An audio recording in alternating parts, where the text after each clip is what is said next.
الحمد لله نحمده ونستعينه ونستغفره ونعوذ بالله من شرور أنفسنا ومن سيئات أعمالنا من يهده الله فلا مضل له ومن يضلل فلا هادي له وأشهد أن لا إله إلا الله وحده لا شريك له وأشهد أن محمدا عبده ورسوله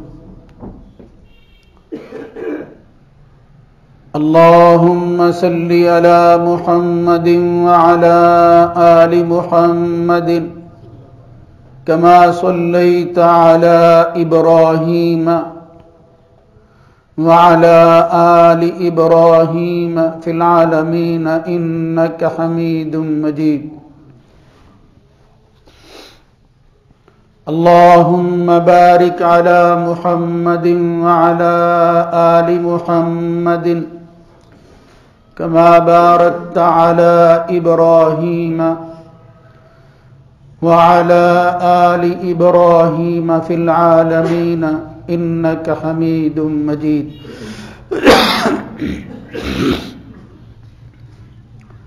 أما بعد فإن خير الحديث كتاب الله وخير الهدى هدى محمد صلى الله عليه وآله وسلم وشر الأمور محدثاتها وكل محدثة بدعة وكل بدعة ضلالة وكل ضلالة في النار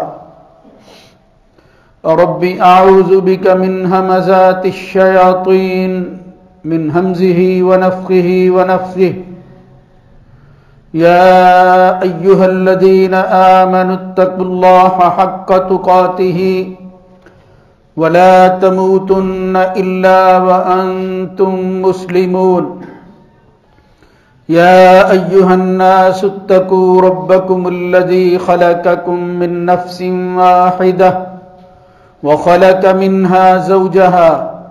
وبث منهما رجالا كثيرا ونساء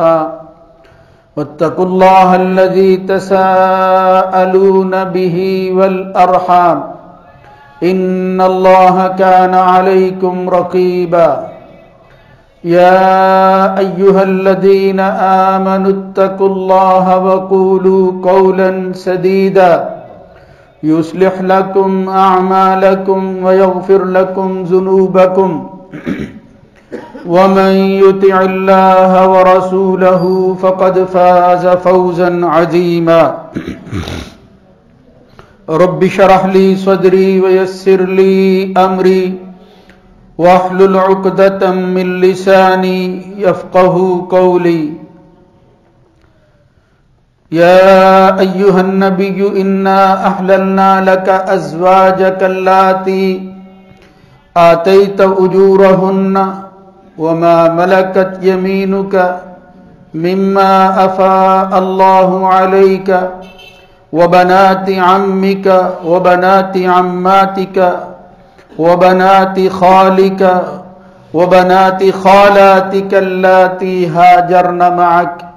وامرأة مؤمنة إن وهبت نفسها للنبي إن أراد النبي أن يستنكحها خالصة لك من دون المؤمنين قد علمنا ما فرضنا عليهم في أزواجهم وما ملكت أيمانهم لكي لا يكون عليك حرج وكان الله غفورا رحيما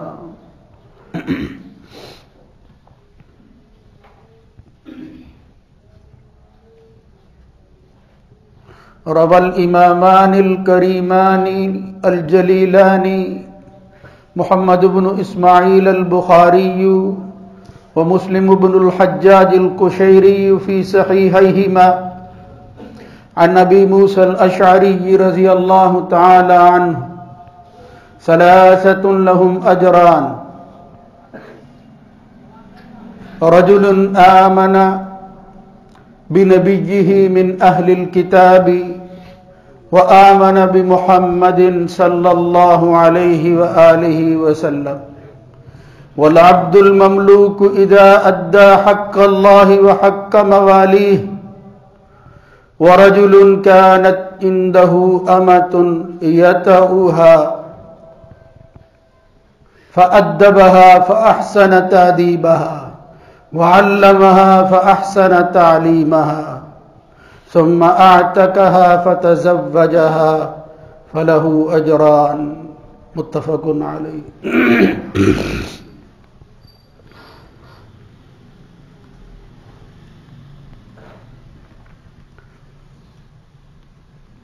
اللہ رب العزت کی حمد و ثنا کے بعد درود و سلام سید الرسل سید ولد آدم خاتم النبیین جناب محمد الرسول اللہ صلی اللہ علیہ وآلہ وسلم کی ذات گرامی پر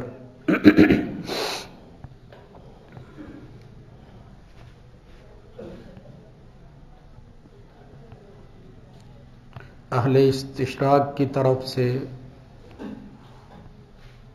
اللہ کے آخری نبی جناب محمد الرسول اللہ صلی اللہ علیہ وآلہ وسلم پر جو تان کی گئی مختلف حوالوں سے آپ کو زیر کرنے کے لیے معاندین اور مخالفین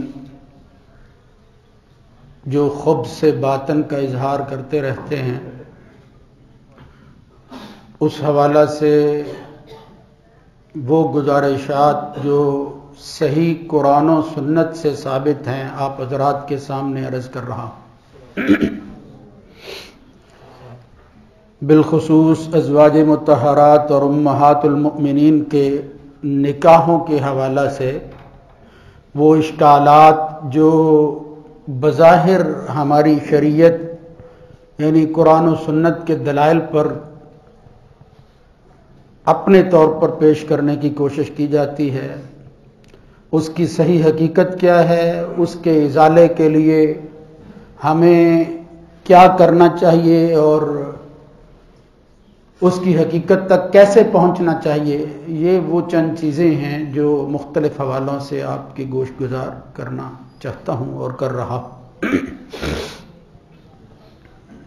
اس سلسلہ میں چند ازواج کے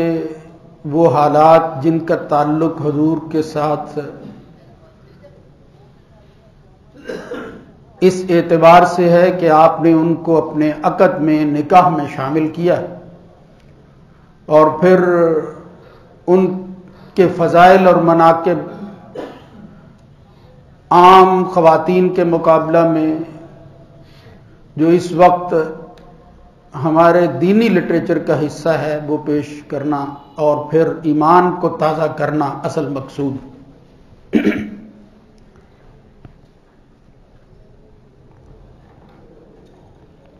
اس سلسلہ میں بنیادی چیزیں ہر عنوان کے ساتھ ذہن میں رہنی چاہیے تاکہ مسئلے کو سمجھنا آسان ہو جائے۔ یہ جو آیت میں نے اس وقت تلاوت کی ہے سورہ احزاب کی مشہور آیت ہے، اس حوالہ سے پہلے بھی کچھ گزارشات کر چکا ہوں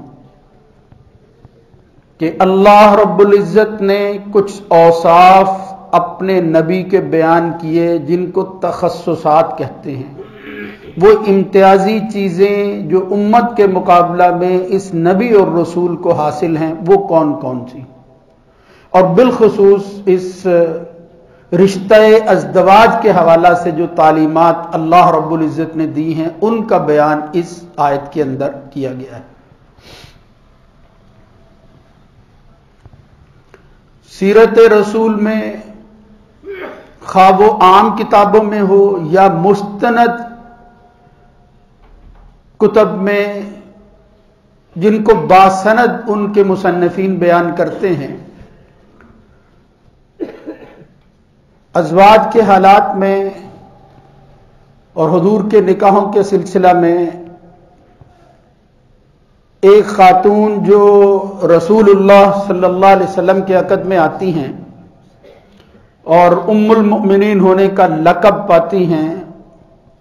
ان کا نام نامی اسم گرامی ہے صفیہ بنت حیی ابن اخطب رضی اللہ تعالی عنہ۔ یہ اپنے سلسلہ نسب کے حوالہ سے سبط لاوی ابن یعقوب، یا سادہ لفظوں میں اگر ان کی اس نسبت کو نسبی حوالہ سے سمجھا جائے تو معلوم ہوتا ہے کہ حضرت ہارون کے خاندان سے تھی، جو جناب موسیٰ علیہ السلام کے بھائی تھے۔ مختصر یہ ہے کہ مسلمانوں نے پہلا غزوہ جو ارادتاً کفار کے خلاف لڑا، یعنی پہلے غزوات دفاعی جنگیں تھیں، غیروں کی طرف سے حملے تھے، ان کا جواب دیا گیا تھا، لیکن بالاہتمام جب مخالفین کی سازشیں حد سے تجاوز کر گئی اور وہ کوئی موقع ہاتھ سے جانے نہیں دیتے تھے، حتیٰ کہ صلح حدیبیہ جیسے ایگریمنٹ اور پیکٹ کے بعد بھی ایک ایسا گروہ تھا یہود کا بالخصوص جس کو یہ صلح ہرگز پسند نہیں تھی، وہ امن نہیں چاہتے تھے، ان کا حسد ان کو چین سے بیٹھنے نہیں دیتا تھا کہ ہمارے بنی اسرائیل کے علاوہ کسی اور خاندان میں یا کسی اور سلسلہ نسب کے اندر نبوت جو ہے وہ چلی جائے اور ہم اس سے محروم ہو جائیں۔ اس کی خاطر وہ اپنے اس خبث باطن کا، اپنی بدتینتی کا اظہار کرتے رہتے تھے اور سازشوں کا جال بنتے رہتے تھے، اور وہ لوگ جو مسلمانوں کے خلاف تھے ان کو اکساتے تھے۔ لیکن جب معاملہ اس صلح تک پہنچا ہے جس کو اللہ نے فتح مبین قرار دے دیا تھا، تو مخالفین تو کم ہی ان کے ساتھ ملنے کے لیے تیار تھے، انہوں نے اپنے طور پر بہت کوشش کی، حتیٰ کہ ان کی زیادتیاں جب حد سے تجاوز کر گئی تو نبی کریم صلی اللہ علیہ وآلہ وسلم نے پھر خیبر کے مقام پر جنگ لڑنے کا اعلان کر دیا۔ صحیح بخاری کے اندر جو واقعہ آتا ہے وہ تفصیل طلب ہے، جنگ کا واقعہ ممکن نہیں ہے اس وقت پیش کرنا، نہ ہمارا موضوع ہے۔ اس میں خاص طور پر جو مقصد حضرت صفیہ کے ساتھ حضور کے رشتے کا ہے اس کو بیان کرنا مقصود ہے۔ تو اس حوالے سے صحیح بخاری مسلم کے علاوہ بہت اور کتابوں کے اندر بھی یہ واقعہ آتا ہے، جس کو خلاصے کے طور پر جو ہے وہ بعد والی کتابوں میں بھی یوں درج کیا گیا کہ ان رسول اللہ صلی اللہ علیہ وسلم اعتق صفیۃ وجعل عتقها صداقها واولم علیہا بحیث۔ اس طرح کے الفاظ آتے ہیں کہ نبی کریم صلی اللہ علیہ وسلم نے حضرت صفیہ کو آزاد کر کے ان سے شادی کی، اور پھر ان کی اس آزادی ہی کو مہر مقرر کر دیا گیا، اور پھر آپ نے ولیمہ کیا، اور جس چیز کے ساتھ ولیمہ کیا تھا اس کھانے کو حیض کہتے ہیں۔ اس کی تفصیل میں اگر جائیں تو صحیح بخاری کے الفاظ سے یوں معلوم ہوتا ہے کہ حضرت انس رضی اللہ تعالیٰ عنہ ہی بیان کرتے ہیں کہ جب ہم خیبر کی طرف نکلے، نبی کریم صلی اللہ علیہ وسلم بھی تھے، صبح ہی کے وقت یعنی اندھیرے میں ہی ہم نکل پڑے، تو حضرت ابو طلحہ بھی تھے، میں حضرت ابو طلحہ کے پیچھے تھے، یعنی یہ اپنی سواری کا وہ ذکر کر رہے ہیں کہ کس طرح ہم حضور کے ساتھ گئے، اور وہ کہتے ہیں کہ حالت یہ تھی کہ مسلمان اتنے جوش میں تھے کہ کانا فاخذ رسول اللہ صلی اللہ علیہ وسلم لتمس رکبتہ، اللہ کے نبی صلی اللہ علیہ وسلم کی جو ران تھی، میرا گھٹنا اس کے ساتھ جو ہے وہ رگڑ کھاتا تھا۔ اور وجہ کیا ہے؟ فرماتے ہیں فخرج النبی صلی اللہ علیہ وسلم فی زقاق خیبر، خیبر کی گلیوں میں جو ہے وہ حضور جو ہے وہ گزر رہے تھے، تو تنگی کی وجہ سے شاید ایسی حالت ہو گئی، نبی کریم صلی اللہ علیہ وسلم نے حسر الازار، اپنے ازار کو پیچھے کر لیا۔ تو صحابی ہر حال میں یہ انتظار کرتے تھے کہ کوئی خوبی جسمانی، خلقی اور خلقی دونوں حوالہ سے وہ حضور کے سامنے آئے۔ تو اس روایت میں یا کوئی بھی ایسی روایت جس میں مقصود وہ نہیں ہوتا لیکن ضمناً وہ بیان کر دیتے، انہوں نے کہا کہ جب حضور نے اپنی چادر ہٹائی ہے تو میں نے اللہ کے رسول کے جسم پر جو خوبصورتی اور سفیدی تھی اس کا مشاہدہ کر لیا۔ یہ ایک نسبت اور تعلق ہے جو صرف صحابہ کو حاصل ہے، یہ بعد میں کسی کے نصیب میں نہیں آئی۔ خیر، تو وہ بیان کرتے ہیں کہ نبی کریم صلی اللہ علیہ وسلم نے غزوہ خیبر کے اندر شرکت کی، جس طرح میں نے عرض کیا بہت لمبی روایت ہے، اور اس کا وہ حصہ جو نکاح صفیہ رضی اللہ تعالیٰ عنہ کے حوالہ سے ہے، اس میں وہ کہتے ہیں فَأَصَبْنَاهَا عُنْوَةً، ہم نے بزور شمشیر طاقت کے ساتھ جو ہے وہ اس علاقے کو الحمدللہ فتح کر لیا۔ فَجُمِعَ السَّبْيُ، اور پھر جس طرح قیدی جو ہیں وہ گرفتار کیے جاتے ہیں، مخالفین کے جو شکست خوردہ فوج ہوتی ہے ان کے علاقے کے ساتھ ساتھ ان کے لوگوں کو جو ہے وہ بھی ان پر بھی قبضہ کیا جاتا ہے، ان کو بھی جو ہے وہ پکڑ لیا جاتا ہے۔ تو قیدی یعنی گرفتار ہو گئے لوگ، اور اس میں مرد اور عورتیں بھی شامل تھیں، کہ ان کو دیکھ کر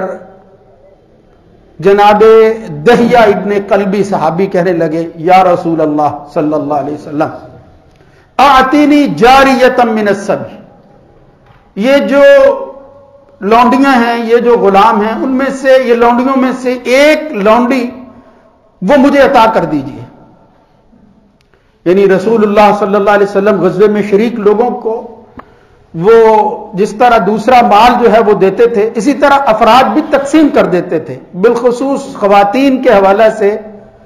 اس سے بہتر اور کوئی حل نہیں ہوتا تھا۔ یہ کہ مسلمانوں نے خواتین کو غلام بنایا اور لونڈیاں بنائی، کیا یہ کوئی ظلم کا راستہ تھا؟ کیا یہ پہلا کام مسلمانوں نے کیا یا اس سے بھی پہلے تھا؟ یہ تفصیل طلب بات ہے، وہ انشاءاللہ میں عرض بھی کرتا رہتا ہوں، کسی وقت بیان بھی کر دیں گے تفصیل سے۔ ان میں سے ایک واقعہ یہ ہے کہ ان خواتین میں سے ایک خاتون وہ مسلمانوں کے پاس آتی ہیں اور حضرت دہیہ ابن کلبی ان کو حضور کی اجازت کے ساتھ اپنے ہاں ملا لیتے ہیں کہ یہ لونڈی جو ہے یہ اب میری ملکیت ہے اللہ کے رسول کی اجازت کے ساتھ۔ فجاء رجل الی النبی صلی اللہ علیہ وسلم، ایک آدمی آتا ہے اور آ کر کہتا ہے یا رسول اللہ اعطیت دہیہ ابن کلبی، آپ نے دہیہ ابن کلبی کو صفیہ بنت حیی سیدۃ القریظی والنذیری، ایک خاتون دے دی ہے جو بنو قریظہ اور نذیر کی سردار ہے، وہ کوئی عام خاتون نہیں ہے۔ فلا تصلح الا لک، لہذا صحابہ میں یہ آپس میں بات ہو رہی ہے کہ اس کا مقام آپ کے علاوہ اور کوئی نہیں تھا، آپ کے پاس ہونی چاہیے تھی وہ۔ نبی کریم صلی اللہ علیہ وسلم کی شادیوں میں جو حکمتیں ہیں جن کی سمجھ ان مخالفین کو نہیں آتی، اس میں سے ایک یہ تھی کہ جب کسی خاندان کے ساتھ رشتہ قائم ہو جاتا ہے تو اس کے بعد اسلام کی تبلیغ کے حوالہ سے وہ راستے کھلتے ہیں جو بڑی بڑی محنتوں کے ساتھ نہیں کھلتے۔ لوگوں کے ہاں حیا پیدا ہوتا ہے، اس وقت بھی تھا، اب بھی ہے، جہاں بیٹی دی جاتی ہے وہاں ایک دوسرے کی قدر کی جاتی ہے، رشتوں کے اندر جو ہے وہ مضبوطی پیدا ہوتی ہے۔ تو نبی کریم صلی اللہ علیہ وسلم نے ادعوہ بہا، جاؤ ان کو لے کر آؤ وہ دہیہ کو، اور پھر جب حضور نے دیکھا تو کہا کہ خذ جاریۃ من السبی غیرہا، کوئی اور لے لو، یہ جو بھی بندہ بات کر رہا ہے وہ درست ہے کہ یہ سردار کی بیٹی ہے، سردار خاندان سے ہے، اور اسلام اور شریعت کا اصول یہ ہے کہ تنکح المرأۃ لاربعین، جن بنیادوں پر نکاح کیا جاتا ہے اس میں لمالہا مال ہوتا ہے، ولی حسبہا حسب دیکھا جاتا ہے، ولی جمالہا جمال دیکھا جاتا ہے، ولی دینہا دین دیکھا جاتا ہے۔ لہذا اس حوالہ سے یہ کفر بنتا ہے، اگرچہ وہ لونڈی ہیں لیکن چونکہ وہ سردار ہیں، سردار کی بیٹی ہیں، سردار کی بیوی تھی، اس کا باپ جو ہے وہ قتل ہو گیا، اس کا خامد قتل ہو گیا ہے، لہذا ایسی صورت میں واقعتاً اس کی بات جو ہے اس کی رائے درست ہے۔ نبی کریم صلی اللہ علیہ وسلم کو حضرت صفیہ کے متعلق پہلے کوئی علم نہیں تھا، یعنی یہی وہ اعتراض ہے، ان اشکالات میں سے ایک تھا کہ شاید نبی کریم صلی اللہ علیہ وسلم نے زیادتی کر کے جو ہے وہ حضرت صفیہ سے وہ نکاح کر لیا تھا، یعنی وہی اعتراضات وہ جو شروع میں نے عرض کیے تھے کہ غیر فطری رویے کا اظہار، خود جو ہے وہ جو کچھ کرتے ہیں وہ لوگوں کے سامنے ہے، لیکن حبب الی من الدنیا، نبی کریم صلی اللہ علیہ وسلم فرماتے ہیں اس دنیا میں جو چیزیں مجھے محبوب بنا دی گئی اور میرے سامنے مزین کر کے رکھی گئی اور اجازت دی گئی، ان میں سے ایک کیا ہے؟ النساء، وہ خواتین ہیں، والطیب خوشبو ہے، وجعلت قرۃ عینی فی الصلاۃ، اللہ تعالیٰ نے میری آنکھوں کی ٹھنڈک نماز میں رکھی ہوئی ہے۔ تو ان چیزوں کے ساتھ اس دنیا کے حوالے سے حضور نے خواتین کا ذکر کیا ہے، لہذا جمال کو نظر انداز کرنا یہ محض اپنے طور پر چیزوں کو چھپایا تو جا سکتا ہے، یہ کتمان حق تو ہو سکتا ہے، حقیقت اور فطرت وہ بالکل یہ نہیں ہے۔ فطرت کیا ہے؟ وہ یہ ہے کہ یہ انسان کی ایک طبیعی فطری ضرورت ہے جس کا کوئی انکار نہیں کر سکتا۔ نبی کریم صلی اللہ علیہ وسلم کے ہاں یہ موجود تھی، اللہ کی طرف سے موجود تھی، اور پھر یہ عین قرین انصاف تھا کہ اللہ کے رسول صلی اللہ علیہ وسلم نے پھر مسند احمد میں اور دیگر مسلم میں بھی یہ روایت آتی ہے کہ اللہ کے نبی صلی اللہ علیہ وسلم نے اعتق صفیہ تھا،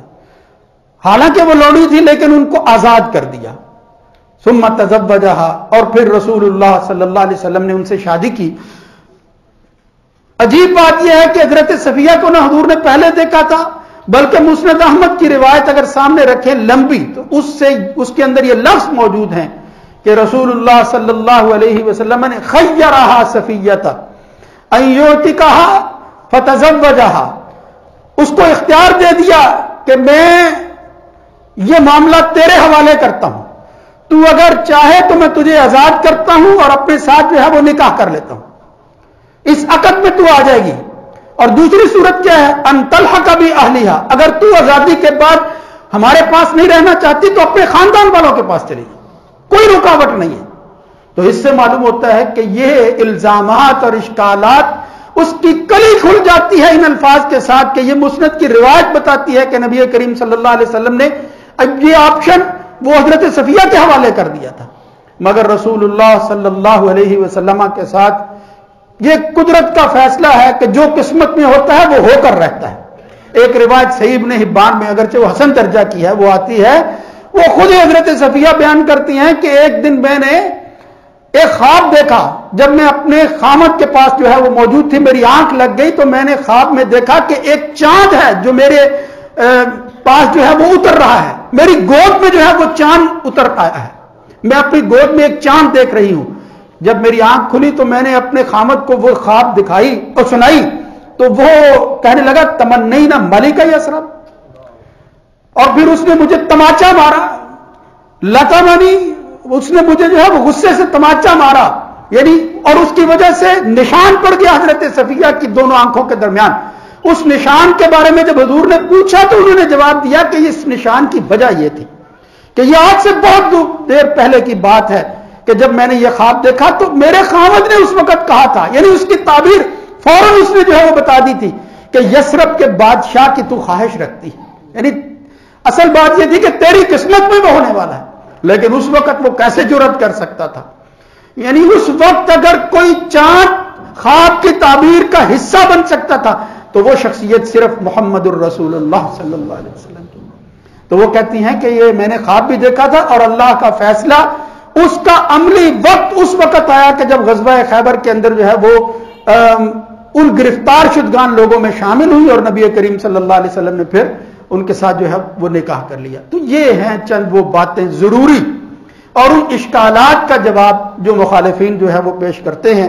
جہاں تک کسی بھی خاتون کو جو لونڈی بن کر آتی ہے، مسلمانوں کا طریقہ یہ تھا، میں اشارہ کرتا چلوں کہ وہ اس کو غلام نہیں رکھتے تھے، حتی الامکان کوشش کرتے تھے کہ ان کو آزاد کر دیا جائے، اس لیے کہ کسی غلام کو، کسی لونڈی کو آزاد کرنا وہ کوئی معمولی اجر والا کام نہیں ہے. رسول اللہ صلی اللہ علیہ وسلم نے فرمایا جو یہ کام کرتا ہے اللہ تعالیٰ اس کو ان اعمال کا حصہ بناتا ہے کہ جس کی وجہ سے اللہ عمل کا بدلہ ایک نہیں 2 طرح دیتا ہے. یعنی عمل ایک ہوتا ہے، ثلاثۃ لہم اجران، 3 ایسے کام ہیں کہ جن کے اللہ تعالیٰ جو ہے وہ دوہرے اجر عطا فرماتا ہے. اور ان میں سے ایک شخص جو ہے وہ اہل کتاب اپنے نبی پر بھی ایمان لاتا ہے، حضور پر بھی لاتا ہے. ایک غلام جو ہے وہ اللہ کے حقوق بھی پورے کرتا ہے، اپنے مالک کے حقوق بھی پورے کرتا ہے. اور ایک وہ آدمی ہے جو کسی لونڈی کو خریدتا ہے، کسی طرح اس کے حصے میں آتی ہے، پھر وہ اس کو آزاد کر دیتا ہے اور اس کے ساتھ نکاح کرتا ہے. نبی کریم صلی اللہ علیہ وسلم نے فرمایا اللہ تعالیٰ اس کو 2 اجر عطا فرماتے ہیں، دوہرے اجر کا وہ مستحق ہوتا ہے. تو اس کو عملاً ثابت کیا محمد الرسول اللہ صلی اللہ علیہ وآلہ وسلم نے. اب یہ جو بخاری کی میں نے حدیث پیش کی ہے اس کے اندر اور بھی مسائل نکلتے ہیں. ان میں سے ایک مسئلہ جس کی طرف چونکہ وہ ہماری عملی زندگی سے متعلق ہے وہ میں بھی اشارہ کرنا چاہتا ہوں کہ پھر راستے ہی کے اندر رسول اللہ صلی اللہ علیہ وسلم نے جب ان کا وہ پیریڈ مکمل ہو گیا کہ اگر کوئی لونڈی کسی کے قبضے میں آتی ہیں تو ایک حیض جو ہے وہ انتظار کرنا پڑتا ہے. یعنی عدت جو ہے وہ ایک حیض وہ مقرر کی جاتی ہے. جب وہ حلال ہو جاتی ہے خاتون، حلت، صحیح بخاری میں یہ لفظ آتے ہیں حلت فبنا بہا، تو رسول اللہ صلی اللہ علیہ وسلم نے بعد میں بنا کی ہے حضرت صفیہ کے ساتھ. راستے میں جو ہے وہ حضور نے بنا کی. اور پھر اس میں جو لفظ آتے ہیں وہ کیا ہے؟ اللہ کے نبی صلی اللہ علیہ وسلم نے فرمایا من کان عنده شیء فلیجی، میرا ولیمہ ہے حضرت صفیہ کے ساتھ نکاح کے بعد اگلے دن. فرمایا ولیمے کا دن ہے، جس کے پاس جو کچھ ہے وہ لے آئے. اللہ کے رسول صلی اللہ علیہ وسلم کا ولیمہ ہو، خوش نصیب ہے وہ آدمی. ہم بھی جو ہے وہ بعض دفعہ خواتین اور بچیوں کے حوالے سے کوشش کرتے ہیں. اس حدیث سے معلوم ہوتا ہے کوئی مرد بھی ہو اس کے ولیمے کا اہتمام کرنا یہ بھی نبی کریم صلی اللہ علیہ وسلم کی زندگی سے ثابت شدہ عمل ہے. خود حضور کا ولیمہ اس طرح ہوا. اور وہ پھر اس میں ثابت وہ جو روایت کرنے والے ہیں وہ بیان کرتے ہیں یجیء الرجل بالتمر ویجیء الرجل بالسمن، کچھ لوگ جو ہیں کھجوریں لا رہے ہیں، کچھ گھی لا رہے ہیں، جو جس کے پاس موجود تھا، اور کچھ جو ہے وہ ستو لا رہے ہیں. فحاسو حیسن، پھر انہوں نے وہ کھانا جس کو حیس کہتے ہیں یا حصہ کہتے ہیں اپنے طور پر وہ تیار کر لیا. اور فرماتے ہیں وکانت ولیمۃ رسول اللہ صلی اللہ علیہ وسلم، اسی کھانے کے ساتھ نبی کریم صلی اللہ علیہ وسلم نے حضرت صفیہ کے ساتھ عقد کے بعد جو ہے ولیمہ کر لیا تھا، کوئی تکلف نہیں کیا. اور پھر حضور نے یہاں تک کہا آذن من حولک، یہ جو تمہارے ارد گرد لوگ ہیں بس ان کو بلا لو. اس لیے کہ پھر وہ لشکر بڑا تھا، کئی طرح کے جو ہے وہ قلعے فتح کرنے پڑے. اور پھر یہ آخری قلعہ کاموس میں سے یہ لوگ جو ہے وہ مسلمانوں کے پاس آئے تھے، آخری یہ قلعہ تھا. تو جو لوگ نبی کریم صلی اللہ علیہ وسلم میں ارد گرد ہیں بس ان کو بلا لو. تو اس سے معلوم ہوتا ہے کہ یہ زیادہ تکلف کرنا، ہاں اگر طاقت ہے ولیمے کی اجازت ہے. اور اس کے اندر واقعتاً وہ لوگ جو ہیں جو پسے ہوئے طبقات سے تعلق رکھتے ہیں اور لوگ ان کو توجہ کے قابل نہیں سمجھتے، ان کو دعوت دینا،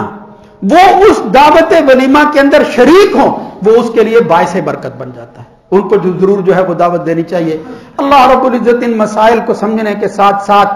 وہ جو اصل مسئلہ اور ہمارا یہ اس عنوان کو منتخب کرنے کی غرض ہے وہ یہ ہے کہ رسول اللہ صلی اللہ علیہ وسلم کے ہر نکاح میں حکمت موجود تھی، بغیر حکمت کے کوئی نکاح نہیں تھا. اللہ کے فیصلے تھے، اللہ تعالیٰ نے اپنے نبی کو اختیار دیا تھا. اللہ کے رسول صلی اللہ علیہ وسلم کی عقد میں آنے والی کوئی خاتون کسی طرح اس کے ساتھ جو ہے وہ زیادتی روا نہیں رکھی گئی. یہ سب جو ہے وہ غلط فہمیاں ہیں جو پیش کرنے کی کوشش کی جاتی ہے. جب اصل قرآن و سنت کو دیکھیں، ان سب روایات کو اکٹھا کریں، صرف روایات ہی سے آدمی جو ہے وہ نتیجہ اخذ کر سکتا ہے کہ یہ جتنے تانے ہیں یہ بالکل فضول ہیں، لا یعنی ہیں، ان کے اندر حقیقت کی کوئی چیز نہیں ہے. یا وہ اپنی جہالت کی وجہ سے ایسا کر رہے ہیں یا وہ جان بوجھ کر لوگوں کو جو ہے وہ متنفر کرنے کی خاطر وہ احادیث کا حوالہ جو ہے وہ دیتے ہیں. حقیقت اس کے برعکس ہے. اللہ تعالیٰ سمجھنے کی توفیق عنایت فرمائے. اقول قولی ھذا استغفر اللہ لی ولکم ولسائر المسلمین.